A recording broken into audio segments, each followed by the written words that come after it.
Olá, seja muito bem-vindo ao canal Refletindo a Mente de Cristo, esse que vos fala, irmão Eduardo. É um prazer ter você aqui para juntos nós meditarmos na Palavra de Deus. Nessa oportunidade, eu então quero convidar você para nós darmos continuidade aos nossos estudos da lição da Escola Bíblica Dominical.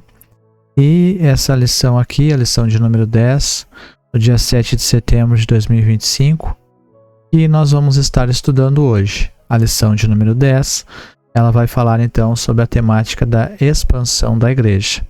Desde já eu peço que você curta, comente, compartilhe, se inscreva no canal Refletindo a Mente de Cristo e apoie o meu trabalho, pois eu procuro sempre trabalhar adorando o Senhor. É um trabalho espiritual que visa o reino dos céus, não é algo de mim, mas é aquilo que o Senhor me deu para a sua glória e a glória do seu reino.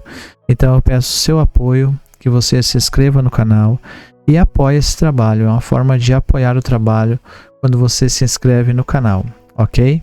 Então vamos lá. Sempre estarei procurando trazer estudos bíblicos para você e sempre procurarei também trazer algo que venha edificar a sua alma. Então aqui, a expansão da igreja no livro de Atos é um tema muito bom para nós estudarmos, porque nós sabemos que a igreja no livro de Atos ela é o modelo de igreja para nós. E sendo para nós o modelo de igreja, se faz necessário nós aprendermos com a igreja de Atos, que, por consequência, aprendeu com Cristo. Nós, como cristãos, sempre devemos olhar para Cristo, mas também devemos olhar então para os bons exemplos que ficaram, e aqui nós temos maravilhosos exemplos através da igreja de Atos dos Apóstolos. Então, o tema de hoje é a expansão da igreja, e o texto áureo nos vai dizer: mas os que andavam dispersos iam por toda parte anunciando a palavra, e desceu Filipe à cidade de Samaria e lhes pregava a Cristo. Então, como nós vimos anteriormente, aconteceu a perseguição sobre a igreja e aconteceu a morte de Estevão. E quando isso aconteceu, então houve uma grande perseguição contra a igreja, e dessa forma, essa perseguição fez com que a igreja ela se espalhasse, né? A igreja estava somente ali em Jerusalém, e com essa perseguição dos sacerdotes, dos guardas do templo, então a igreja ela acabou se espalhando, né? Os irmãos tiveram que fugir. Alguns, claro, como está aqui relatado no livro de Atos, alguns ficaram, né? Alguns permaneceram em Jerusalém. Os apóstolos, eles permaneceram em Jerusalém. Mas teve muita gente que teve que ir embora, né? Dentre essas que foram embora, que saíram, aqui nós temos a história de Filipe, né? No texto áureo, que saiu da cidade de Jerusalém e saiu e foi pregando, né? Por onde ele andava, ele foi pregando a palavra. Ó. Desceu Filipe à cidade de Samaria e lhes pregava a Cristo. Então Deus ele permitiu essa perseguição para que a igreja também ela se movesse. Situações adversas acontecem, não para que nós venhamos a desanimar. Seja uma enfermidade, seja um problema, seja qual for a luta que vem para o cristão fiel, se verdadeiramente esse cristão ele está sendo fiel e fazendo a vontade do Senhor, qualquer luta que vier sobre a vida dele será para glorificar e exaltar o nome do Senhor. Então, a verdade prática, a igreja só crescerá quando ultrapassar seus próprios limites e levar a mensagem de Cristo para além de suas paredes. Isso é muito importante porque nós vemos que muitas vezes a igreja ela costuma ficar só em 4 paredes. Quando a igreja fica somente em 4 paredes, ela não se expande. No momento que a igreja então ela sai das 4 paredes, então ela vai se expandir, porque o ID de Cristo está além das 4 paredes. Tem pessoas então que elas ficam com uma visão embaçada e enxergam somente 4 paredes, elas enxergam somente o templo, somente o local de culto, A igreja, meus queridos, ela não é somente dentro de 4 paredes, ali onde tem aquele local que o povo de Deus se reúne, mas a igreja somos nós, eu e você. A minha casa é uma igreja, a minha família faz parte dessa igreja. E como igreja, em todos os setores da sociedade, nós temos o dever e a responsabilidade como filhos de Deus e igreja que somos de anunciar o Evangelho. Se nós não anunciarmos o Evangelho, então nós não estaremos cumprindo o ID de Cristo para nós. E veja bem, nós não cumprindo o ID de Cristo para nossas vidas, nós estamos então sendo negligentes.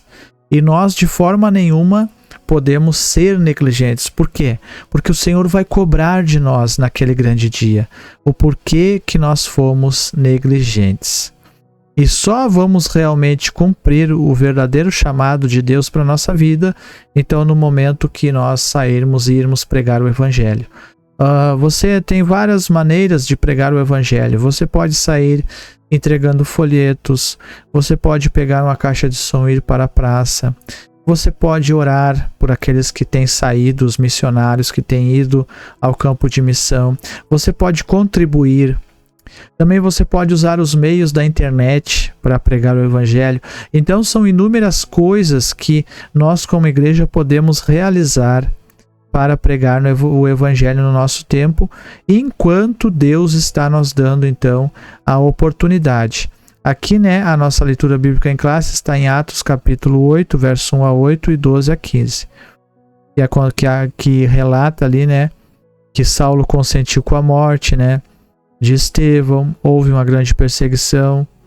Filipe, então, ele sai para pregar e desce, então, até Samaria e começa a pregar, e Deus começa a operar através da vida de Filipe, e porque Filipe estava pregando o Evangelho, então o Senhor começa a agir ali através da pregação, porque a pregação do Evangelho, que aponta para Cristo, cristocêntrica, ela é a razão do agir de Deus.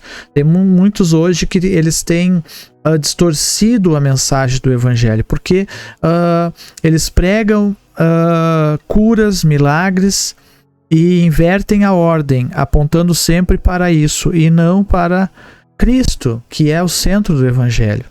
E aí, isso não agrada ao Senhor, isso não é bíblico.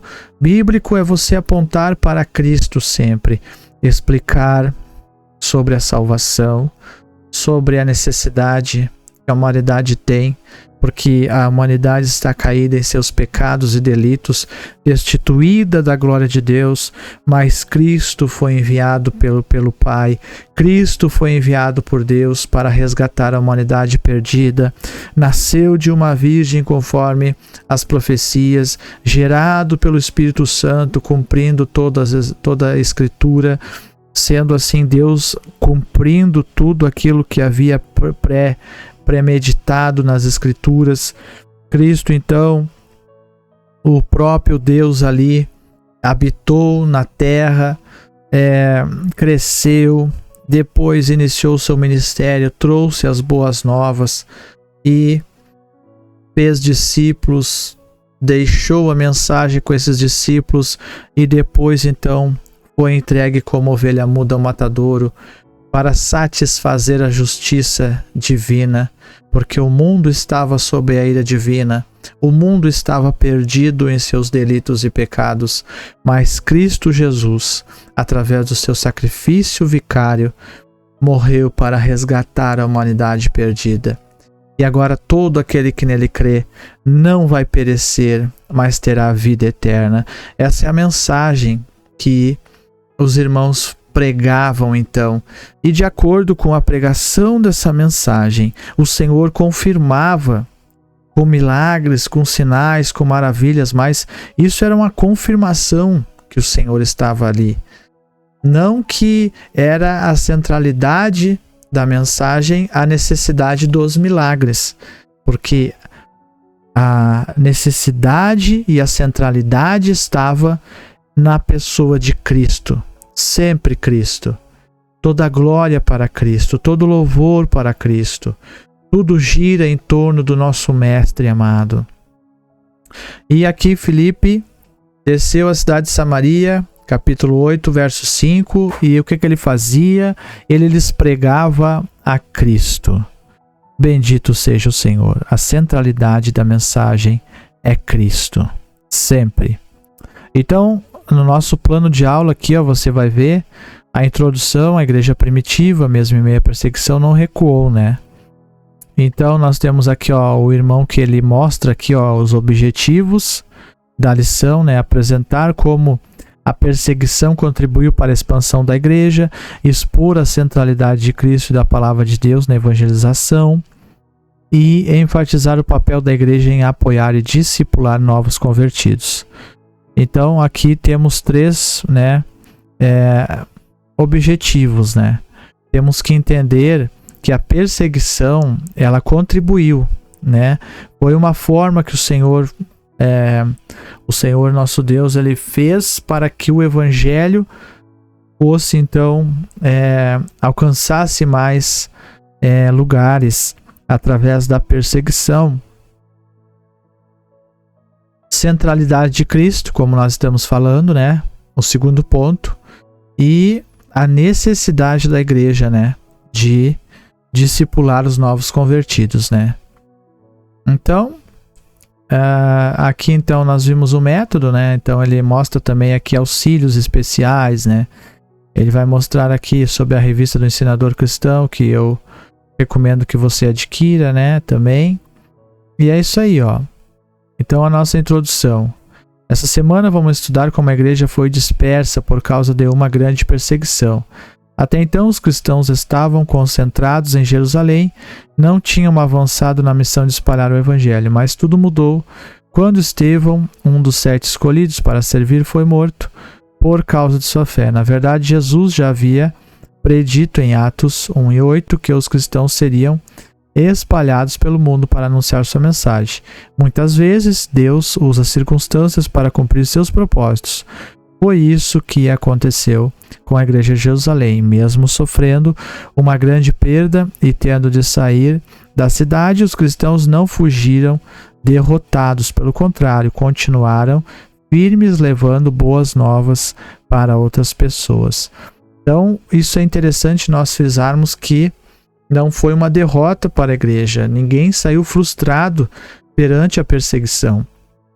Mas os irmãos saíram com a mente focada, né, em anunciar o evangelho. Os irmãos saíram, então, olhando para Jesus, porque se eles olhassem para a situação era a pior possível. Muitos perderam suas casas, perderam seus bens, foram perseguidos, foram tirados da sua terra natal por causa do evangelho, né? Por causa de professar o evangelho. Mas eles não olharam para essas circunstâncias, eles olharam para Cristo e permaneceram anunciando a mensagem do Senhor, crendo no seu chamado. E aqui podemos abrir um parênteses para falar sobre o nosso chamado. O chamado nosso como igreja. O principal chamado nosso como igreja não é nos tornarmos famosos entre os homens, não é nós pensarmos que algo muito grandioso nessa terra está nos esperando, mas o nosso principal chamado como igreja é nós cumprirmos o ID de Cristo, pregarmos o Evangelho, é nós servirmos a Cristo. Nós fomos regenerados, somos novas criaturas, nós somos filhos de Deus, vivemos agora no reino dos céus, participamos desse reino e anelamos que esse reino seja consumado. E como cidadãos desse reino, nós temos o linguajar desse reino e temos a mensagem desse reino como arautos, e devemos anunciar essa mensagem para a glória de Deus. Então, a igreja diante da perseguição, embora perseguida, não fragmentada.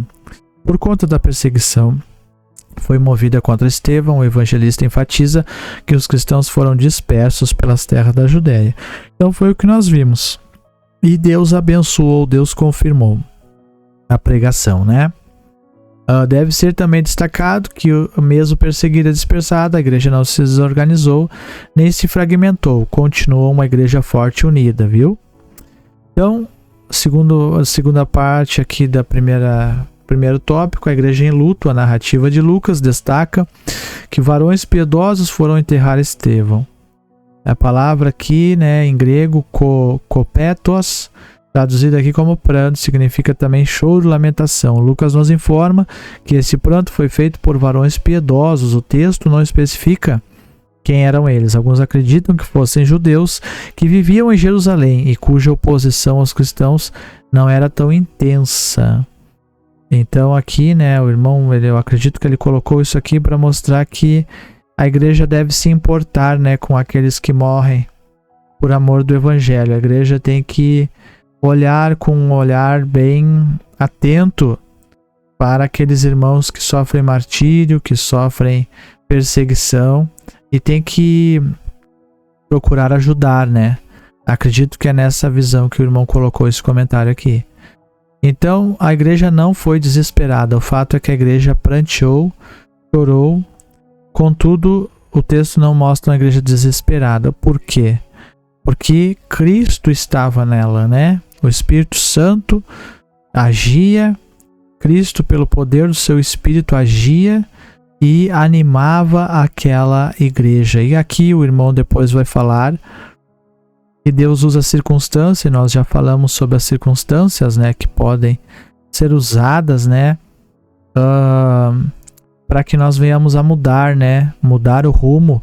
Estamos muito acomodados, né. Uma passagem bem conhecida em Romanos: não vos conformeis com esse mundo, mas transformai-vos pela renovação do vosso entendimento, para que experimenteis qual seja a boa, agradável vontade de Deus. Então, Deus usa a circunstância para nos tirar do comodismo. Então, o segundo tópico aqui, ó, a igreja que evangeliza.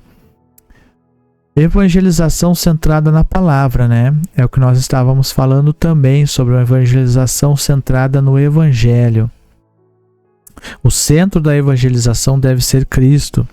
Lemos que os que andavam dispersos iam por toda parte anunciando a palavra. Esse versículo mostra que a igreja primitiva era movida pelo poder do Espírito Santo, ou seja, cheia da presença divina para levar a mensagem de Jesus adiante. Mas além disso, a igreja de Jerusalém também era focada na palavra de Deus. Os cristãos que foram espalhados por diferentes lugares não pararam de falar sobre as boas novas. A igreja primitiva operava sob o Espírito Santo e, portanto, firmada na palavra era. Sua fidelidade à mensagem do reino resultou em muitas conversões. Então, temos aí dois fundamentos, né? O Espírito Santo na igreja e a firmeza na palavra. Aqueles que eram da igreja, eles pregavam a palavra. Por quê? Porque eles conviveram com Cristo, né? Aqueles que são os primeiros irmãos ali, que receberam derramar do Espírito Santo, eles conviveram com o Mestre. Eles estavam ali cheios da mensagem do Evangelho. Nós sabemos que o primeiro Evangelho, se não me falha a memória, de Marcos, ele foi escrito somente 20 anos depois, né? Então, eles estavam cheios daquilo que durante 3 anos e meio eles contemplaram, como diz o apóstolo João. Nós vimos Cristo e a sua glória, a glória do unigênito Filho de Deus. E eles anunciavam Cristo, anunciavam aquilo que ele fez, aquilo que ele veio fazer, e anunciavam também os princípios que ele ensinou do reino. E anunciavam agora a nova aliança, não é? Anunciavam que agora Cristo cumpriu toda a lei, que nenhum homem poderia cumprir. E na lei eles traziam, né, como nós vemos muitos apóstolos pregando, eles traziam a exemplificação de que Cristo havia cumprido aquela lei, né? Eles explicavam isso e aplicavam para o povo, provando, né, que Cristo era o Messias. Foi isso que fez também o apóstolo Paulo, né? Quando o apóstolo Paulo se converte e ele começa a pregar o evangelho, e os judeus tentavam resisti-lo, né? Resistir ele e a sua pregação, ele provava pela sua pregação que aquele que ele estava pregando era o Cristo, né? Mesmo diante dos judeus resistindo e dizendo, não, você está errado, você está equivocado, mas Paulo se esforçava mais e pregava e provava que Cristo era o verdadeiro Salvador. Então, palavra e Espírito Santo, né? O Espírito Santo agindo, né, através da palavra, né? A palavra sendo vivificada, a mensagem recebendo graça pelo Espírito Santo. Isso, claro, pela graça e favor de Cristo, né? Que os irmãos estavam olhando fixos para Jesus, olhando fixos pela fé para o nosso Salvador. Evangelização centrada em Cristo foi também um tópico, algo que nós já falamos, né? Filipe, um dos 7 escolhidos para servir a igreja, também foi disperso e ao chegar em Samaria lhes pregava a Cristo, né? Nós falamos um pouco sobre isso, né? O irmão vai dizer aqui que o ministério bem-sucedido precisa ser fiel à palavra de Deus, mas também deve ser totalmente centrado em Jesus, né? Se é fiel à palavra, deve ser fiel a Cristo, né? Porque Cristo é a própria palavra, né? Filipe não pregava ideias da moda, mas sim a mensagem da cruz. Cristo era o centro da sua pregação. Interessante, né? Que o irmão falou ideias da moda. E o que é a nossa moda hoje? A nossa moda é terapia, é filosofias, é uma mensagem mais coach, é uma mensagem que massageia o ego.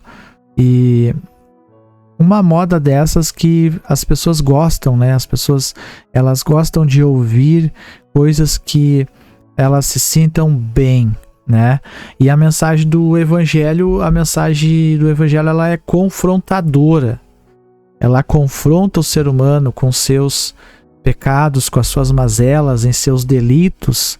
Então é diferente a mensagem do evangelho. A mensagem do evangelho, ela não vai fazer você se sentir bem, mas ela quer confrontar você. Vem com a mensagem do arrependimento, arrependa-se dos seus pecados. Mude de vida, creia em Cristo, que Ele é o Salvador, entenda que você precisa de um Salvador. E tudo isso confronta a natureza humana, né? A natureza humana, ela tem aquele pensamento de autossuficiência, mas quando Cristo, Ele age através da pregação do Evangelho e Ele quebranta os corações, então tudo é possível, né? Não importa o tipo de pessoa que esteja ouvindo. Se o Espírito Santo agir na vida dela ao ouvir a mensagem, convencendo-a dos seus pecados, ela será quebrantada. A igreja que discipula, Lucas mostra também que os apóstolos, tendo ido a Samaria, oraram por eles para que recebessem o Espírito Santo. Esse texto mostra, além do apoio do ministério, apoio ao ministério de Filipe, o trabalho de discipular da igreja. Então, apoio ao ministério de Filipe. Filipe não ficou sozinho, né? Foi mais pessoas ajudá-lo. Isso é muito importante. Quando, mesmo que alguém ele prospere em determinado local pregando a palavra, ele precisa de ajuda. Ninguém pode fazer tudo sozinho, né? E também um discipulado, né? Os irmãos foram lá e confirmaram, ensinando, continuando ensinando, porque não é somente a pessoa crer, se arrepender dos seus pecados, né? Ser batizado e ponto final. Durante todo o processo da nossa vivência em Cristo, nessa jornada, nós precisamos de alguém para nós prestarmos conta, para nós sermos discipulados, para nós sermos ajudados. Todos nós, desde o pastor até o membro, todos precisam ser discipulados e acompanhados por alguém. Se engana aquela pessoa que acha que não precisa de ninguém, né? Está equivocado. Então, vamos para o terceiro tópico, aqui para a terceira parte, né, do segundo tópico. Sem o recebimento do Espírito Santo, o discipulado está incompleto. Então, o irmão aqui vai mostrar que é necessário, né, que se receba o Espírito Santo. E aqui eu digo para os irmãos que no momento que você creu em Cristo e confessou a Cristo como seu único e suficiente Salvador, isso já é ação do Espírito Santo, né? Porque ninguém que confessa que Cristo Jesus é o Senhor está confessando se não for pelo Espírito Santo, né? Então, essa pessoa que confessa realmente, eu estou falando alguém que realmente se converte, né? Essa pessoa que confessa realmente que Jesus é o Salvador, que realmente se arrepende dos seus pecados, isso é a ação do Espírito Santo.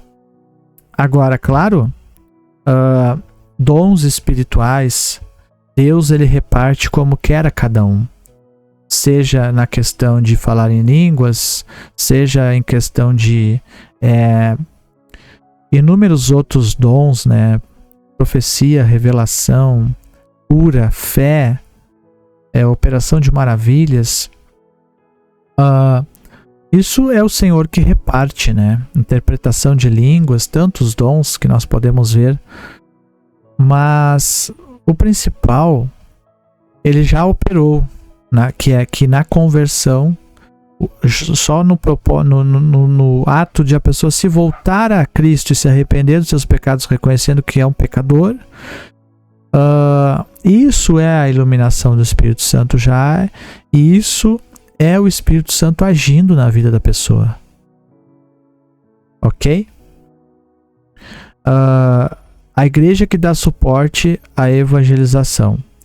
Suporte da igreja. No livro de Atos, lemos que os apóstolos, pois que estavam em Jerusalém, ouvindo que Samaria recebera a palavra de Deus, enviaram para lá Pedro e João.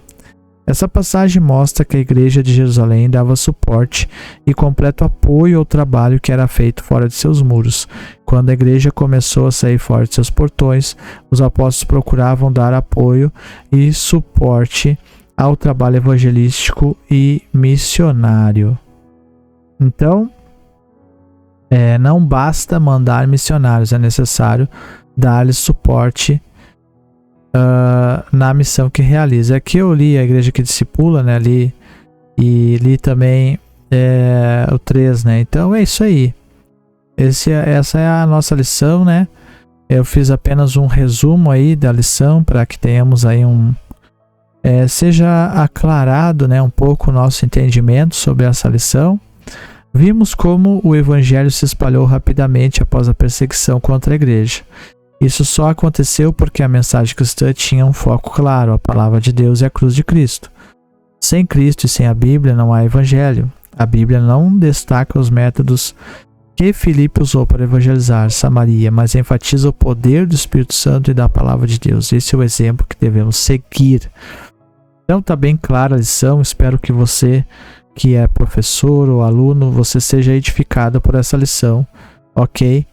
E que Deus lhe abençoe. Eu peço que você então curta, comente, se inscreva e não esquece aí de deixar um comentário, um alô, um gostei ou não gostei, para que nós possamos ser aí dirigidos, né, no que nós podemos melhorar, ok? Então, esse foi mais um vídeo da Escola Dominical. Deus abençoe e até o próximo, se Deus assim nos permitir. Tchau.